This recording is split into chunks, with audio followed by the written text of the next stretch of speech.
वफ़ाक़ी हुकूमत जो chief justice के निशानो बनाने खेस क़त्ल जी फतवा ते सख़्त एक्शन जो ऐलान। दिफ़ा वारे वज़ीर ख़्वाजा आसिफ हसन इक़बाल जो चवणु आहे त मुल्क अंदर मज़हब जे नाले ते रतो छाण जी कोशिश कई पे वञे। चीफ जस्टिस काज़ी फ़ाइज़ ईसा जे क़त्ल जी फतवा ॾींदड़नि ख़िलाफ़ सख़्त कार्रवाई कई वेंदी। चीफ जस्टिस के केतिरनि सालनि खां टारगेट कयो पियो वञे। मज़हब जे नाले ते रियासत क़त्ल करण जी फतवा बर्दाश्त न कंदी। इंतिहा पसंदी वारो मवाद सोशल मीडिया ते पोस्ट कयो पियो वञे। रियासत में हिकु सस्तो हूंदो आहे, बेबुनियाद इल्ज़ाम नथा लॻाए सघजनि। रियासत में सज़ा ऐं जज़ा जो अख़्तियार सिर्फ़ अदलिया वटि आहे। चीफ जस्टिस ख़िलाफ़ वीडियो जारी करणु मुल्क सां गद्दारी आहे। पंहिंजी सियासत खे चमकाइण लाइ माण्हुनि खे गुमराह कयो पियो वञे।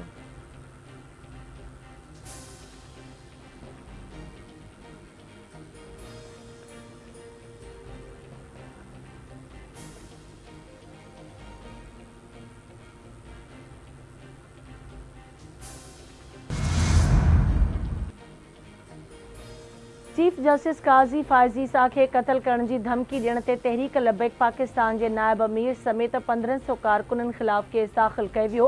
पीर ज़हीरुल हसन शाह ख़िलाफ़ किला गुजर सिंह थाणे ते SHO जी फ़रियाद ते दाख़िल केस में दहशतगर्दी, मज़हबी नफ़रत, फ़साद पखिड़ण, अदलिया ते दॿाउ विझण, आला अदलिया खे धमकी ऐं क़ानूनी फ़र्ज़नि में रंडक विझण जा कलम शामिल कया विया। गुज़िरियल ॾींहुं लाहौर में प्रेस क्लब ॿाहिरां एहतजाज में TLP जे नायब अमीर पीर ज़हीरुल हसन चीफ जस्टिस काज़ी फ़ाइज़ ईसा खे क़त्ल करंदड़ खे 1 करोड़ रुपया ॾियण जो ऐलान कयो हो।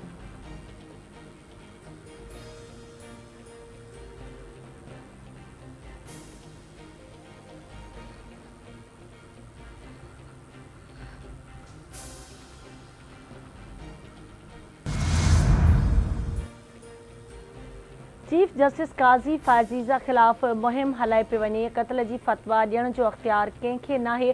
फतवा जारी करण पुठियां सियासी मुफ़ाद आहे।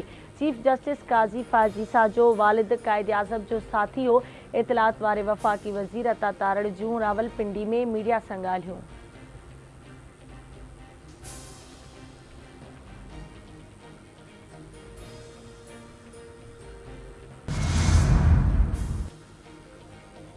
पाकिस्तान मेंबर जी हैसियत सां कॉमनवेल्थ ऐं उन जे इदारनि खे अहमियत ॾिए थो। 2022 जे बोर्ड में कॉमनवेल्थ जे सेक्रेटरी जनरल जो सहकार अहमियत जोॻो हो। पाकिस्तान मौसमियाती तब्दीली समेत मुख़्तलिफ़ चैलेंजिस खे मुंहुं ॾेई रहियो आहे। 21वीं सदीअ जे चैलेंजिस खे मुंहुं ॾियण लाइ पाकिस्तान कॉमनवेल्थ जो साथ ॾींदो। तालीम, स्किल्स डेवलपमेंट, औरतुनि जी तरक़ी ऐं ॿियनि शोबनि में कॉमनवेल्थ सां गॾिजी कमु कंदासीं। सेक्रेटरी जनरल जी मौजूदगी पाकिस्तान ऐं कॉमनवेल्थ जे मज़बूत लाॻापन जो सबूत आहे। नायब वज़ीर आज़म ऐं परॾेही वज़ीर इसहाक़ डार जी कॉमनवेल्थ जी सेक्रेटरी जनरल पीट्रिशिया स्कॉटलैंड सां गॾु प्रेस कॉन्फ्रेंस।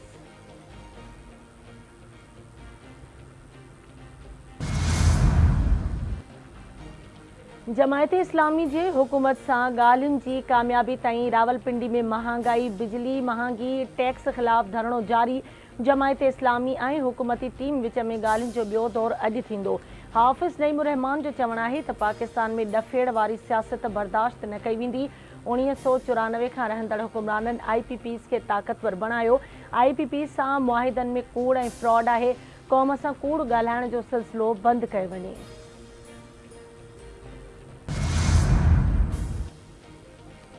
सुप्रीम कोर्ट जे ॿिनि एडहॉक जजिस जस्टिस रिटायर्ड सरदार तारिक मसूद ऐं जस्टिस रिटायर्ड मज़हर आलम मियां ख़ेल उहिदे जो हलफ़ खणी वरितो।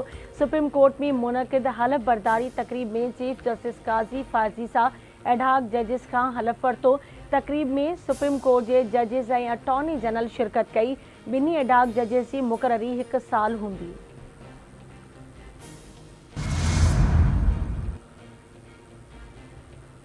सिंध जे वॾे वज़ीर सैयद मुराद अली शाह जी सदारत हेठि ज़राअत जी बहितरी जे हवाले सां इजलास। ज़राअत जी तरक़ी लाइ ज़राअत खाते खे वधीक बहितर बणायो वञे। वॾे वज़ीर जी हिदायत। सैयद मुराद अली शाह जो चवणु आहे त ॿोॾि ऐं बरसातुनि सबबि ज़रई ज़मीन जी पैदावारी सलाहियत मुतासिर थी आहे। सिंध हुकूमत जी पॉलिसी आहे त ज़रई पैदावार वधे ऐं हारी ख़ुशहाल थियनि। पाणी जे पुराणनि कुदरती लंघनि जी बहाली जो कमु करे रहिया आहियूं। LBOD जा समूरा पुराणा लंघ बहाल कया आहिनि।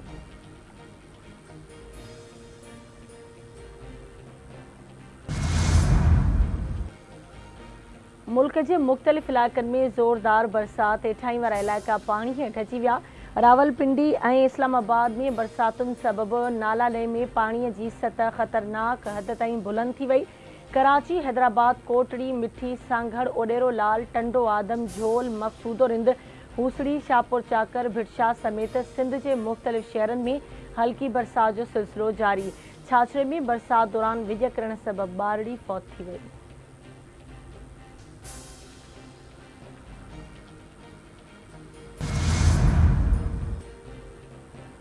एनडीए में ईंदड़ 3 ॾींहनि में मुल्क जे मुख़्तलिफ़ शहरनि में 200 मिलीमीटरनि ताईं बरसात जो इम्कान ज़ाहिर करे छॾियो। लाॻापियल इदारनि खे अलर्ट जारी। एनडीएमए मुताबिक़ कश्मीर, मालाकंड, हज़ारा, गुजरांवाला डिवीज़न में 200 मिलीमीटर बरसात पइजी सघे थी।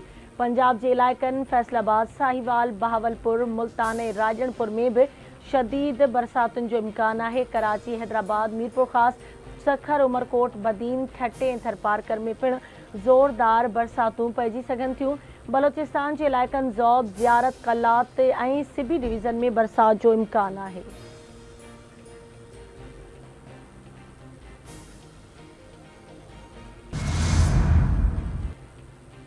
सिंध के वॾे वज़ीर सैयद मुराद अली शाह की सदारत हेठि सोलराइज़ेशन बाबत इजलास। वॾे वज़ीर जो चवणु आहे त हू जिते भी वञे थो माण्हू महांगी बिजलीअ जे हवाले सां ॻाल्हि कनि था। महांगी बिजली अवाम जी पहुच खां परे थी रही आहे। असांजी कोशिश आहे त 100 यूनिट वारनि वाहिपेदारनि खे रिलीफ ॾियूं। तवानाई वारे वज़ीर नासिर शाह ब्रीफिंग ॾींदे ॿुधाए त पहिरें मरहले में 5 लख घरनि सोलर पैनल ॾिना वेंदा। आलमी बैंक सोलर पैनल्स लाइ सिंध हुकूमत जी मदद करणु चाहे थी। वर्ल्ड बैंक सां ॻाल्हियूं करे मदद वरिती वञे, वॾे वज़ीर जी हिदायत।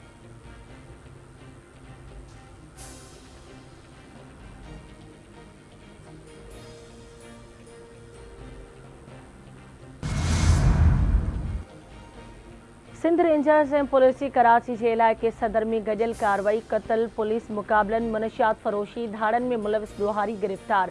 रेंजर्स तर्जमान मूजिब लियारी गैंगवार सां तालुक़ रखंदड़ इंतिहाई घुर्बल जवाबदार आमिर उर्फ मोटा खे गिरफ़्तार करे संदसि कब्ज़े मां वारदातुनि में इस्तेमाल थींदड़ ग़ैर क़ानूनी हथियार ऐं एमुनेशन बि बरामद कयो वियो।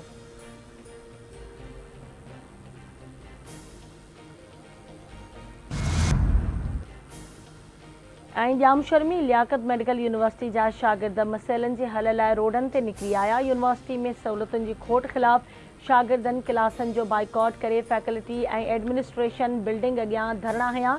शागिर्दनि जो चवणु आहे त हॉस्टलनि में सहूलियतुनि जी खोट आहे। वीसी खे शिकायतूं कयूं पर को अमल न थियो। शिकायतूं करण ते मुख़्तलिफ़ तरीक़नि सां ही सायो ऐं धमकाए पियो वञे। मसइला हल न थिया त एहतिजाज जो दाइरो वधायो वेंदो।